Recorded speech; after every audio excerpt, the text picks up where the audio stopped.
오늘 주일은 무슨 날이에요? 예수님께서 부활하신 날이죠? 그러면 교회 와서 주님의 부활을 맞이하면 좀 기쁜 표정들이 있어야 되는데, 내가 과거에 그런 인상을 잘 못 썼는데 이렇게 하고 있었는데 이렇게 내려다 보니까 전부 이렇게 하고 있는 것 같아. 좀 웃으세요. 즐거워하세요. 세상이 아무리 어렵고 힘들더라도 여러분들 주님의 도움으로 여기까지 오신 줄로 믿으시기 바랍니다.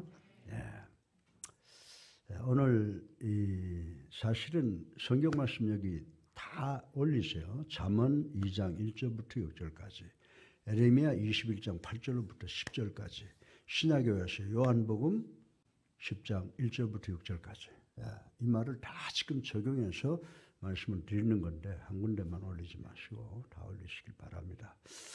저는 지난 25일 이것이 정치다라는 프로그램을 시청하다가 현재 우리 송파 을구 국회의원 배현진 의원이 테러를 당했다는 놀라운 소식을 듣고 참 슬픔을 경험을 했습니다. 이 속보가 터지자 엄히 처벌하자, 경찰이 수사를 잘해야 된다 등등의 의견이 난무한 것을 듣게 되었습니다. 저는 그 말씀을 듣는 순간 얼마 전에 우리 열린 우리 민주당, 정확한지 모르겠습니다, 이재명 대표의 사건 듣고에서 조사는 수사기관이 철저하게 잘 할 것이라는 확신을 가지고 있었습니다. 그러나 왜 이런 테러 사건이 계속 발생하는가? 그 원인을 먼저 분석해 보아야 된다고 생각을 했습니다. 몇 년 전부터 학교에서 제자가 스승을 구타하고 제자가 보는 앞에서 학부모가 자녀의 스승의 멱살을 잡는 스무스러운 사건이 비일비재하자 교사들이 참다 못해 목숨을 끊는 불행한 사건들이 많이 생겨났습니다. 그래서 이제는 어떤 사건이 일어날까 늘 염려를 했는데 국정감사하는 것을 보니까 웃기는 현상들이 일어나고 있습니다. 그리고 얼마 안 있더니 국민이 선출한 대통령을 어린아이들 앞에서도 상관없이 함부로 폄훼하는 시대가 되어버렸다라고 하는 것입니다. 그리고 국회의원들이 상임위원회 회의에서 코인이나 주식을 하는 도가 넘치는 상태로 전락되어 버린 것을 보았습니다. 그리고 대통령에 대해서 거짓 뉴스를 만들어 퍼뜨려도 아무 일이 없는 정치권으로 추락되어 버린 것이 누구의 책임일까라고 하는 것을 생각해 보았습니다. 국민들이 보는 정치권에 대한 눈높이가 존경이 어디에 와 있는가를 생각하고, 수사도 중요하지만 존경받는 정치권이 되어 잃어버린 권위를 되찾고 어린아이들을 포함한 모든 국민으로부터 존경받고 신뢰받는 정치권이 되어야 함이 더 시급한 문제다라고 하는 생각을 해보았습니다. 그래야 국민 전체의 존경과 사랑받는 정치권이 될 때 이런 묻지마의 테러는 자취를 서서히 감추게 될 것이다 라고 하는 생각을 해보았습니다. 정치권이 모범이 되지 못하고 이런 비윤리적 모습이 계속된다면 21세기의 우리나라는 그야말로 정글이 되어갈 것이라고 생각을 해보았습니다. 사랑하는 여러분, 저출산의 영향으로 가까운 미래에 우리나라가 소멸될 위험이 농후하므로 불가피 이민을 받아야 되는데, 이민자들과 우리 국민들을 위한 맞춤형 교육이 있어야 미국처럼 국가의 소멸을 막고 더욱더 선진국으로 나아갈 수 있게 될 것입니다. 그리고 우리 모두는 머리 위에 핵을 이고 살아가는 불행한 민족, 나라가 아닙니까? 말과 행동을 조심하고 살아가야 하는 것은 여야를 막론하고 우리나라 모든 국민들은 마찬가지라고 저는 생각을 해봅니다. 요즘 명품 가방 이야기가 아주 살아납니다. 우리나라 영부인이 가방이 없어서 뇌물을 받았겠습니까? 우리나라도 여느 나라같이 선물이나 기념품을 받는 규칙과 규약이 있어 어디다 보관했겠지, 잘 처리했겠지 라고 생각하면 어디가 더 납니까? 과거 대통령 영부인이 대통령의 전용기 이용 사건과 사치한 의복 사건과 사위와 딸에 대한 여러 가지 루머가 있지 않습니까? 그리고 우리에게 핵을 견주고 있는 집단들을 우리라고 하는 발언을 하는 국가 책임 있는 지도자가 있는데, 어떻게 보면 이런 발언은 호국 영령들을 모독하는 반국가적인 발언이라고도 생각할 수가 있다라고 하는 것입니다. 따라서 현재 명품 가방 선물을 명확하게 처리 못한 것이 문제가 되면 이 반국가적 발언도 문제가 되는 것 아닙니까? 그러므로 국가적인 큰 기밀 사건이 아닌 것은 우리가 서로 양해하고 그냥 지나갈 수가 있는 것이라고 저는 생각을 합니다. 별로 생산력 없는, 그것도 어디서 굴러온지 모르는 호랑말코인지도 모르는 가짜 종교인의 몰카 음모로 나라의 귀한 에너지를 이렇게 소모해서 되겠느냐라고 하는 것입니다. 초연함을 보여주는 것도 우리 자유민주주의의 대한민국 국민들의 국격과 정치인들의 지혜스러움을 보여주는 것이 아니겠습니까? 누군지도 모르는 무명의 가짜 종교인의 노름에 춤추는 볼성사납고 저질스러운 부끄러운 모습을 우리 지양해야 되겠다라고 하는 생각이 듭니다. 그리고 이제 우리 민생을 위한, 국가의 미래를 위한 더 멋있는 정책을 토론하여 이제 곧 있을 총선에서 국민의 신뢰를 받고 선택받는 정치권, 정치인들이 되는 것이 더 중요한 일이 아닙니까? 그리고 얼마 전에, 며칠 전에 양태선 전 대법원장에 관해서 늦게나마 진실이 밝혀져서 참으로 다행한 일이라고 저는 생각을 합니다. 모든 법조계가 타산지석으로 삼을 필요가 있다고 저는 생각을 합니다. 이렇게 되면 정치권을 향한 우리 모든 국민의 시각도 달라질 것입니다. 그리고 사회의 정치폭력과 범죄도 점점 줄어들게 되어 선진국민으로 도약하는 역사가 일어날 수 있도록 우리 모두가 지혜를 짜내보는 것은 어떨까라고 하는 생각을 해봅니다. 존경하는 지도자 여러분, 그리고 우리 국민과 성도 여러분, 오늘도 영하 15도가 내려가는 매서운 추운 날에 연탄 한 장이 없어 혼 이불을 덮고 떠는 홀로 사는 노인들이 계신다는 것입니다. 그리고 먹고 살 수가 없어서 새벽 시간에 자기 몸보다 수십 배가 더 무거운 손수레에 폐지와 고무를 잔뜩 싣고 가는 할아버지 할머니가 보이지 않습니까? 그리고 하루를 연명하기 위해서 일용직 노무자들이 직업소개서 앞에 장사진을 이루고 있는 현실이 눈에 보이질 않습니까? 여러분의 부모가 이렇게 벌어서 오늘 우리나라를 일으켜 세운 것입니다. 철없는 정치인들, 노인에 대해서 함부로 말하지 않는 것은 좀 어떨까요? 북쪽에서 핵을 장착한 미사일을 실험 발사로 핵미사일이 우리 머리 위로 날아다니는 것을 보지 못합니까? 기근으로 질병으로 고통을 당하는 국민들의 슬픔과 절망으로 한숨 짓는 여러분의 형제와 이웃이 있다는 것을 의식하지 못합니까? 우리나라의 지도자들, 그리고 국민 여러분, 성도 여러분, 여러분들이 그러한 절실한 형편이 아니면 하나님께 감사하고 지혜의 눈으로 오늘의 현실을 직시하는 우리 대한민국 국민들이 되어야 될 줄로 믿습니다. 그리고 우리 국난을 해결할 지혜를 주시는 하나님을 바라보시고 간절히 기도하는 우리가 되어야 될 줄로 믿습니다. 그러나 이 지혜를 구한다는 것은 말같이 그리 쉬운 것은 아닙니다. 그래서 고대 히랍의 철학자 디오게네스라고 하는 사람은 대낮에 등불을 들고 지혜를 찾아다녔다고 합니다. 그의 이런 우스꽝스러운 행동은 지혜라는 것이 애써 찾고 구해야 할 가치가 있는 것임을 보여주고 있다고 저는 생각을 합니다. 그러나 또 한편으로 지혜는 대낮에 등불을 들고 찾아다녀도 찾기 어려운 것임을 나타내기도 한다고 하는 것입니다. 그런데 오늘 하나님의 말씀인 성경은 디오게네스가 그렇게 찾아도 찾을 수 없던 그 지혜를 찾는 방법을 우리에게 알려주고 있습니다.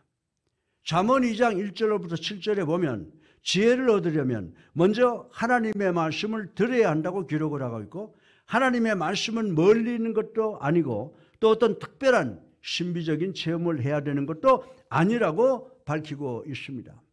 하나님의 말씀은 바로 여러분과 나를 포함한 우리 곁에 있는 성경 말씀이라고 가르쳐주고 있습니다. 벨기에의 극작가인 메트로 링그라고 하는 사람의 파랑새라는 소설을 보면 행복인 파랑새를 찾아 꿈속을 헤매는 두 아이들이 등장을 합니다. 두 아들이 집을 떠나 험한 계곡과 강물을 지나서 멀리까지 가서 행복을 찾아다녔지만은 결국은 집으로 돌아와서 행복을 발견하게 되었다는 내용인 것입니다. 그렇습니다. 우리 지혜는 멀리 있는 것이 아닙니다. 바로 우리 곁에 있습니다. 우리의 마음의 문만 열면 발견할 수가 있습니다. 그리고 지혜는 말씀으로 돌아가서 듣고 마음에 간직하는 것도 필요하지만 그것만으로는 충분하지 않다고 성경은 이야기를 하고 있습니다. 하나님의 말씀을 암송하는 것도 중요하다는 것입니다. 마음에 간직한 말씀은 시시때때로 꼭 필요한 순간에 기억나게 되며 그 말씀대로 행하는 동력을 제공해 준다고 말을 하고 있습니다. 따라서 말씀을 마음에 간직한다는 것은 착하고 좋은 마음으로 말씀을 듣고 순종하여 인내로 많은 결실을 맺게 된다라고 성경은 우리들에게 가르쳐주고 있습니다.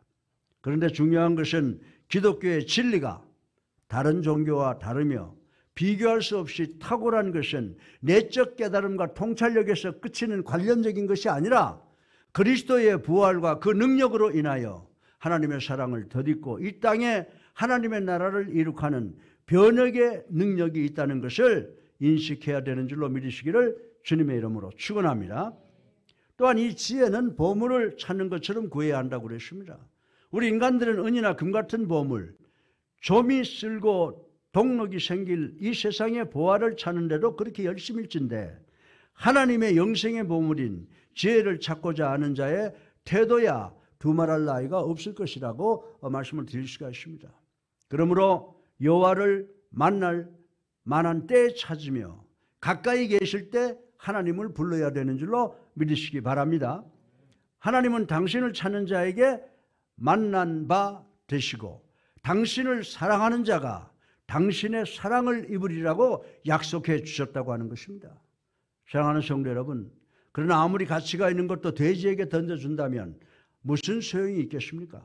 그러나 하나님의 지혜를 소유한 사람은 자기 앞에 놓여진 것에 대한 분별력이 있기에 자신에게 주어진 모든 것을 활용하여 결국에는 큰 열매와 수확을 거두게 된다고 성경은 우리들에게 이야기를 해주고 있습니다. 이러한 보물을 소유할 수 있도록 찾고 구하는 열심을 내시는 우리 성도 여러분 되시기를 주님의 이름으로 축원합니다. 오늘 성경을 보면 우리 모두의 미지의 삶에는 수많은 길이 전개되어 있는데 이 가운데 결국은 생명의 길과 사망의 길로 좁혀진다고 말씀을 하고 있습니다. 미국의 서정 시인인 알리 프라스트는 길이라고 하는 시로서 우리들에게 잘 알려져 있는 시인입니다. 이분은 인생이란 어쩌면 내 앞에 놓여있는 수많은 행로 중 어느 한 길을 택하여 걸어가는 것이라고 정의를 했습니다. 그런데 얼핏 보기에 수천 수만 갈래의 길이 있는 것 같지만은 엄밀한 의미에서 인생 앞에는 두 길밖에 없다는 것입니다. 그 길은 곧 참된 길과 거짓된 길이라고 노래했습니다. 이를 고대 현자들은 정도와 사도로 구별을 하였습니다. 그리고 본문에서도 하나님께서는 인생 앞에 두 길, 즉 하나는 생명의 길이고 또 하나는 사망의 길이 있음을 밝히고 그 중에 하나를 선택하라고 오늘 본문을 통해서 명령을 하고 있습니다. 이 두 가지 중 하나를 선택하는 지혜를 얻기 위한 중차대한 교훈을 하나님의 말씀은 선포하고 있습니다. 그러면 오늘 설교 본론의 첫째로 어떻게 생명의 길로 나가는가를 생각해 보겠습니다. 인도의 세 분의 힌두교 학자가 강을 건너려고 나루터에 나왔답니다. 날씨가 잔뜩 찌푸려 비바람이 몰아칠 것만 같으나 손님들이 탔으니 늙은 뱃사공은 노를 젓기 시작을 했습니다. 그 중에 한 학자가 자신의 지식을 자랑하듯 물었습니다.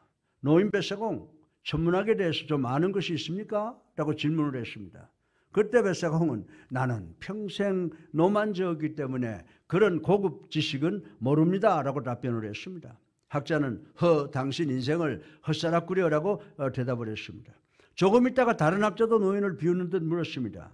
힌두교의 철학에 대해서 아십니까? 라고 물었습니다. 노인의 대답은 역시 같았습니다. 그러자 그 학자는 당신 반평생을 헛살았군요 라고 말을 했습니다. 세 번째 학자가 물었습니다. 그러면 힌두교 경전은 물론 심리학이나 생물학도 모르겠네요 라고 했습니다. 그 노인은 몹시 짜증스럽다는 듯이 대답을 했습니다. 나는 그런 거 전혀 모른단 말이요 라고 했습니다. 그러자 그 학자는 불쌍하다는 듯이 혀를 차고 있었습니다. 이때 갑자기 세찬 돌풍이 불어 그들이 타고 있던 나룻배를 뒤집어 놓았습니다. 사람 살리라고 비명지르는 세학자를 보면서 벳사공은 그들을 향해 비웃듯이 물었습니다. 여보시오, 당신들은 여태껏 수영도 못 배워서 참 딱하기도 하셔라. 그렇다면 당신들은 생의 전부인 생명을 잃은 거요 라고 비웃었다고 하는 것입니다. 그렇습니다. 세상의 과학이나 천문학, 철학, 문학, 예술 등은 인간이 살아가는 데 있어서 삶을 편리하게 하거나 즐겁게는 하지만 인간의 영혼을 구원하지 못한다고 하는 것입니다. 생명이 있어야 여러분들이 사는 것입니다. 이 예화의 의미는 모든 것을 알아도 예수 그리스도를 모르면 그것은 생명이 없는 것이다 라고 말하고 있는 것입니다. 오직 인간의 영혼이 구원받는 길은 예수 그리스도밖에 없는 줄로 믿으시기를 주님의 이름으로 축원합니다. 예수님은 우리의 유일한 생명이기 때문입니다. 우리 다 같이 본문 8절을 한번 읽어보겠습니다. 본문 8절 한번 읽어보겠습니다. 자, 잘 들으세요. 여호와께서 말씀하시기를 보라, 내가 너희 앞에 생명의 길과 사망의 길을 두었노라. 너는 이 백성에게 전하라. 아멘. 하나님께서는 에레미야 선지자에게 당신의 이스라엘 백성들 앞에 생명의 길을 제시해 놓고 분명히 밝히고 이스라엘 백성에게 전하라고 명령하신 것입니다. 당시의 역사적 상황을 고려해 볼 때 이스라엘 백성들은 두 가지 길이 있었습니다. 하나는 남쪽 애굽에 손을 내미는 것이었습니다. 그러나 9절 하반절에 보면 하나님께서 에레미야를 통해서 너희를 에워싸고 있는 갈대아인에게 나가서 항복하는 자는 살 것이나 그의 목숨은 전리품같이 되리라 라고 했습니다. 여기서 우리가 이 말씀을 통해서 주목해야 할 바가 있습니다. 하나님께 주신 그 생명의 길이란 이스라엘 백성들이 이 바벨론이라고 하는 최대 강국에게 항복하는 길이라고 말씀을 드릴 수가 있는 것입니다. 이는 마지막 심판이 닥치는 순간에 하나님께서 구원의 기회를 주시고자 베푸신 말씀이라고 성경은 기록을 하고 있습니다. 실로 하나님은 공의로우신 분이시기에 악을 고집하는 자들 그리고 끝내 불순종으로 일관하는 삶을 사는 자들에 대한 마지막 심판을 단행하사 파멸에 이르게 하실 분이라고 성경은 이야기를 하고 있습니다. 다시 말해서 하나님께서는 당신의 종 에레미야를 통해서 이스라엘 백성들에게 갈대아인에게 나가서 항복하는 자는 살리니 라고 분명히 밝히고 계시기 때문입니다. 물론 개인이나 국가를 막론하고 적대자에게 무릎을 꿇는 것은 형연할 수 없는 수치와 모멸을 동반한다고 하는 것 인정합니다. 그러나 당시 이스라엘의 경우에는 바벨론의 느부갓네살 왕에게 항복하는 것이 곧 구원의 길이요 생명을 유지하는 방편이라고 하는 것입니다. 왜냐하면 당시 근동의 패자로 군림하여 파죽지세로 남아하는 바벨론의 군세에 비하면 이스라엘 백성의 세력, 심지어는 이스라엘 백성들이 의지하던 애굽의 세력까지도 상한 갈대 지팡이에 지나지 않기 때문이라고 하는 것입니다. 이처럼 절대적으로 열세에 놓여있는 이스라엘 백성들로서 하루속히 바벨론에 투항하는 것만이 그들이 살 길이기 때문이라고 하는 것입니다. 왜 그럼 하나님께서 이런 길을 선택하셨을까요? 그 이유가 무엇입니까? 현재 하나님께서는 바벨론을 이스라엘 백성들의 불순종을 참다 못하시고 이스라엘의 죄를 징계하시는 하나님의 심판의 도구로 선택하셨기 때문이라는 사실을 우리는 깨달아야 되는 줄로 믿으시기 바랍니다. 믿으시기 바랍니다. 따라서 이스라엘 백성들은 바벨론에 항거하지 말고 순순히 징계를 받아들여야 했습니다. 이것이 이스라엘 백성들이 곧 심판의 와중에서 하나님의 긍휼과 회복을 소망하는 유일한 생명의 길이었습니다. 한편 본문의 사건은 오늘 우리가 쫓아야 할 생명의 길이 있음을 보여줍니다. 그것은 일찍이 이스라엘 백성과 계약을 맺을 때 하나님께서 명백히 보여주신 것이며 그리스도를 통해 더욱 분명해지고 완성되어진 길이라고 하는 것입니다. 그 길은 말씀에 순종하며 생명 자체이신 그리스도와 연합됨으로서만 우리가 그 길을 행할 수 있다고 하는 것입니다. 21세기를 살아가는 우리들도 절망의 순간에 빠질 때가 있습니다. 이때도 하나님의 말씀에 순종하여 하나님께로 돌아와 하나님 앞에 무릎 꿇어 하나님과 연합할 때 우리는 생명의 길, 구원의 길로 들어갈 수 있음을 오늘 본문이 우리에게 설명해 주고 있는 줄로 믿으시기를 주님의 이름으로 축원합니다. 둘째로 사망의 길이 있다고 했음을 생각해 볼 수가 있습니다. 우리가 읽은 본문 8절에 보면 사망의 길이 있습니다. 이는 이스라엘이 에레미야 심판의 경고를 무시하고 바벨론에 저항하는 것을 가리킵니다. 얼핏 보면 에레미야의 경고에 불순종하는 것이 애국주의의 당연한 발로처럼 보이는 이 같은 선택이 사망의 길로 판가름 날 수밖에 없는 이유가 있다라고 하는 것입니다. 어느 주일 저녁에 두 청년이 도박장을 찾아갔습니다. 그런데 공교롭게도 도박장 근처에 작은 교회가 하나 있었습니다. 그 교회 입구에는 죄의 삭슨 사망이라는 그날 설교 제목이 적혀 있었습니다. 한 청년이 그 설교 제목을 보고는 마음이 찔려서 말했습니다. 예, 도박장에 가지 말고 교회 가자라고 했습니다. 그러자 다른 청년이 단호하게 말했습니다. 한번 결심했으면 가야지. 교회는 무슨 놈의 교회야. 결국 한 청년은 교회를 가고 다른 청년은 도박장으로 헤어져서 각각 갔다고 하는 것입니다. 30년 후 그때 교회를 갔던 청년은 미국의 22대, 24대 대통령이 된 그로버 클리블랜드라고 하는 사람이라고 하는 것입니다. 클리블랜드 대통령이 되자 각 신문들은 앞다투어 발표를 했습니다. 신문은 시골 구석까지 가게 되었습니다. 마침내 미국 교도소의 조그만 간방에도 전해졌습니다. 교도소 초라한 간방 2층 끝에는 얼굴에 흉측한 칼자국이 있는 사형수가 하나 앉아 있었습니다. 간수가 이 죄수에게 신문을 던져주었습니다. 이 신문을 받았던 사형수는 눈이 희둥그레졌습니다. 그리고 땅을 치며 통곡했습니다. 그때에 내가 올바른 선택을 했더라면, 그때 내가 올바른 선택을 했더라면 하고 탄곡을 했다고 하는 것입니다. 그 사형수는 교회를 가자고 하는 글로버 클리블랜드 대통령의 권면을 거절하고 도박장으로 간 대통령의 친구 조지라고 하는 사나이였다라고 하는 것입니다. 사랑하는 성도 여러분, 우리 다 같이 요한복음 3장 20절로 21절을 읽어보겠습니다. 시작. 악을 행하는 자마다 빛을 미워하며 빛으로 오지 않으니 이는 그 행위가 드러날까 함이요. 아멘. 아멘이죠. 오늘 본문 9절에 보면 바벨론에게 대항하는 것은 그들의 목숨은 전리품같이 더 큰 재앙을 초래하기 때문이라고 말씀하셨습니다. 또한 이러한 태도는 무엇보다도 이것은 죄악에 대한 공의의 보응을 원하시는 하나님의 심판을 거부하는 것이기 때문이라고 말씀을 하고 있습니다. 다시 말해서 이스라엘 백성들이 바벨론에게 항복하는 것이 하나님의 말씀에 순종이라면 끝까지 항거하는 것은 하나님께 불순종하는 소치라고 말씀을 드릴 수가 있습니다. 그럼에도 불구하고 이스라엘 백성들은 그 선조들의 전철을 되밟아 바벨론에 항거하고자 했습니다. 사랑하는 성도 여러분, 이처럼 하나님께서 주신 구원의 말씀, 생명의 말씀은 이성적 판단만으로는 어리석어 보이고 합리적이라거나 당연해 보이지 않을 때가 많이 있다는 것을 우리는 깨달아야 되는 줄로 믿으시기 바랍니다. 그것은 그대로 행하는 것이 오히려 무지해 보이고 어리석게 보이기까지 한다고 하는 것입니다. 이는 우리에게 죽음에서 생명으로, 심판에서 영생의 자리를 옮기는 그리스도와 그분의 십자가를 향한 믿음 역시 마찬가지라고 하는 것을 우리는 깨달아야 된다라고 하는 것입니다.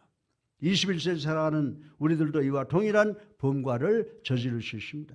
왜냐하면 마태복음 7장 13절에 보면 우리 앞에 두 길이 있는데 좁은 길과 넓은 길이 있다고 설명을 하고 있습니다. 우리 다 같이 마태복음 7장 13절을 한번 읽어보겠습니다. 시작.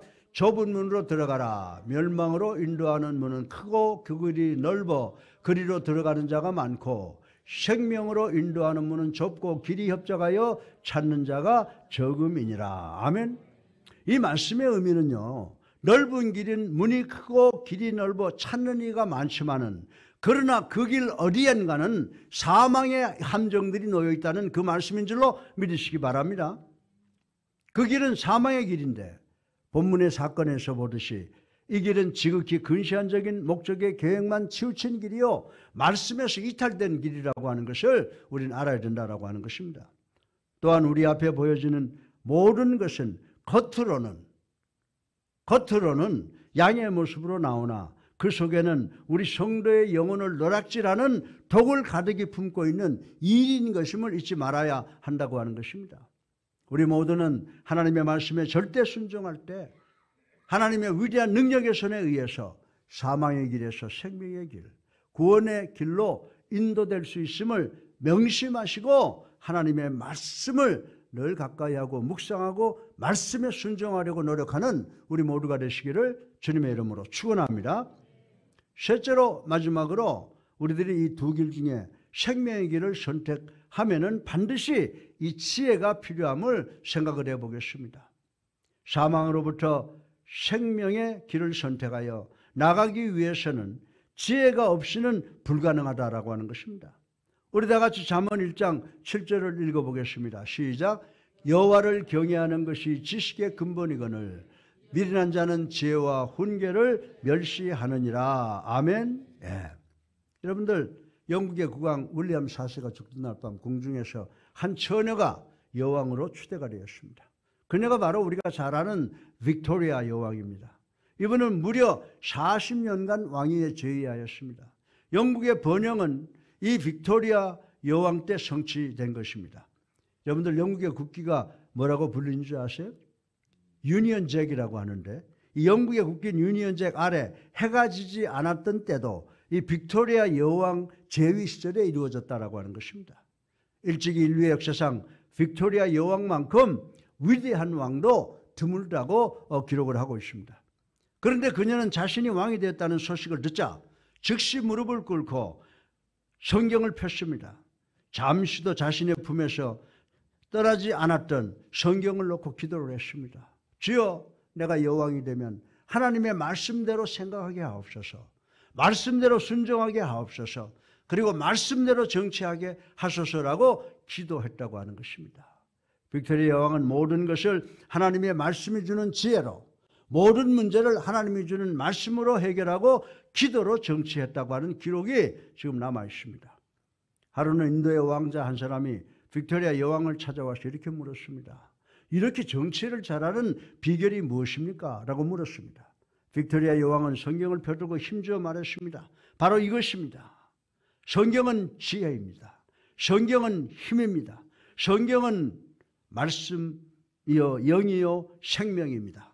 그래서 능력 있는 지도자가 되기를 원하면, 능력 있는 그리스도인이 되려면 말씀의 지혜의 능력을 체험해야 되는 것입니다 라고 말을 했다고 하는 것입니다. 사랑하는 성도 여러분, 특히 본문에서처럼 우리 인생의 위기나 환난에 직면했을 때는 더더욱 그러하다는 사실을 깨달아야 되는 줄로 믿으시기 바랍니다.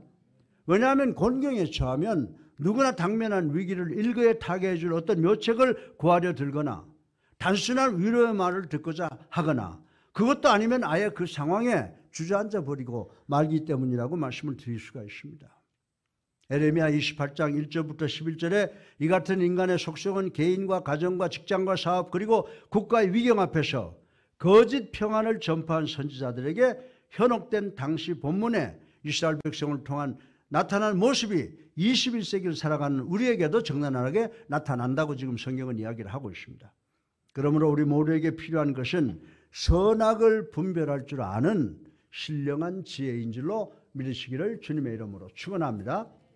로마서 12장 3절에 하나님이 주신 믿음을 실천할 용기가 절대로 필요하다고 기록을 하고 있습니다. 특히 곤경의 날에 영을 분별할 줄 아는 능력이 21세기를 살아가는 우리 모두에게 요구되는 줄로 믿으시기를 주님의 이름으로 축원합니다. 우리 다 같이 이거 로마서 12장 띄울 수 있어요? 로마서 12장 2절 우리 저거 다 같이 한번 읽어보겠습니다. 시작. 너희는 이 세대를 본받지 말고 오직 마음을 새롭게 함으로 변화를 받아 하나님의 선하시고 기뻐하시고 온전하신 뜻이 무엇인지 분별하도록 하라. 아멘. 바울 선생은 지혜를 가지라고 권면하면서 무엇보다도 영분별의 은사, 식별의 은사, 즉 지혜를 사모하라고 가르친 것을 우리는 하나님의 말씀을 통해서 알 수가 있습니다. 사랑하는 성도 여러분, 만인에게 두 갈래의 길이 제시되어 있다고 분명히 우리 성경은 말씀을 하고 있습니다. 그러나 생명의 길은 일시적으로 고난을 가져올지도 모릅니다. 구원의 길은 일시적으로 우리들에게 고난을 가져올지도 모릅니다. 그러나 그 길은 궁극적으로 선과 진리로 나갈 수밖에 없다는 것입니다. 그러나 사망의 길은 본문의 이스라엘 백성들에게서 보듯 당면한 문제 해결의 방편인 것 같으나 결국은 더 큰 고통과 더 큰 패배를 안겨줄 다름이라고 하는 것을 우리는 알아야 된다라고 하는 것입니다. 이를 빗대어서 잠언 16장 25절은 뭐라고 말씀했습니까? 한번 저기 읽어봅시다. 시작. 어떤 길은 사람의 보기에 바르나 필경은 사망에 이르느니라. 아멘이죠. 아멘이죠. 그러므로 오늘 우리에게 필요한 것은 마태복음 16장 3절의 말씀처럼 이 세상 돌아가는 상황을 우리 눈으로 분별하는 하늘과 땅의 현상학적인 지혜가 아니라고 하는 것입니다. 겸손한 심령으로 하나님의 계시에 의존할 때 하나님의 말씀이 주시는 영적 지혜로 주님의 생명의 길이 밝히 보일 것이며 우리 모두는 그 길을 선택하면 우리 모두는 구원받아 생명의 자녀가 되는 줄로 믿으시기를 주님의 이름으로 축원합니다. 축원합니다. 결론입니다. 본문 7절에서 보게 되면요, 전염병과 칼과 기근에서 남은 자라는 용어가 나옵니다. 이 용어는 바벨론 공격에서 죽지 않고 살아남은 이스라엘 백성들을 칭하는 말입니다. 이는 바벨론 왕 느부갓네살이 예루살렘을 함락한 후 예루살렘에 사는 이스라엘 백성들을 무자비하게 학살할 것이라는 예언의 말씀이라고 하는 것입니다. 그러나 이 예언은 바벨론 왕이 예루살렘에 사는 이스라엘 백성들을 무참하게 학살하는 것도 하나님의 섭리를 따른 것이다 라고 하는 사실을 이해를 해야 된다고 하는 것입니다. 왜냐하면 바벨론은 이스라엘 백성을 심판하시는 하나님의 도구로 선택이 되었기 때문이라고 하는 것입니다. 이스라엘 백성들과 예루살렘에 내려진 이러한 심판의 예언은 역사적으로 계속해서 그대로 실현된 것임과 동시에 언제인지는 모르지만 여러분과 나 우리에게 내릴 종말론적 심판의 예표가 된다는 사실을 우리 모두는 반드시 기억해야 되는 줄로 믿으시기를 주님의 이름으로 축원합니다. 다시 말해서 오늘 본문의 말씀은 우리들이 알지 못하는 어떤 날, 종말의 날, 심판의 자리에 떨어질 자들이 어떤 사람인가를 가르쳐 줍니다. 여러분들, 우리가 살던 이 시대에 언젠가 모르지만은 이제 종말이 다가오면 어떤 사람들이 심판의 자리에 떨어집니까? 그들에게 내릴 또 심판의 성격이 어떤 것인가를 가르쳐 주고 있는 거예요. 누가 심판대에 올라갈 것인가, 누가 어떤 심판을 받을 것인가 라고 하는 것을 미리 보여주는 말씀이라고 하는 것을 우리는 깨달아야 되는 줄로 믿으시기 바랍니다. 그래서 먼저 마지막 날 심판의 자리에 떨어질 자들은 누구예요?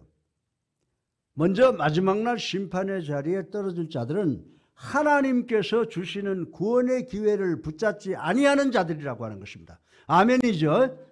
그리고 끝내 악을 고집하고 회개하기를 불순종하는 자들이라고 성경이 우리들에게 이야기를 해주고 있습니다.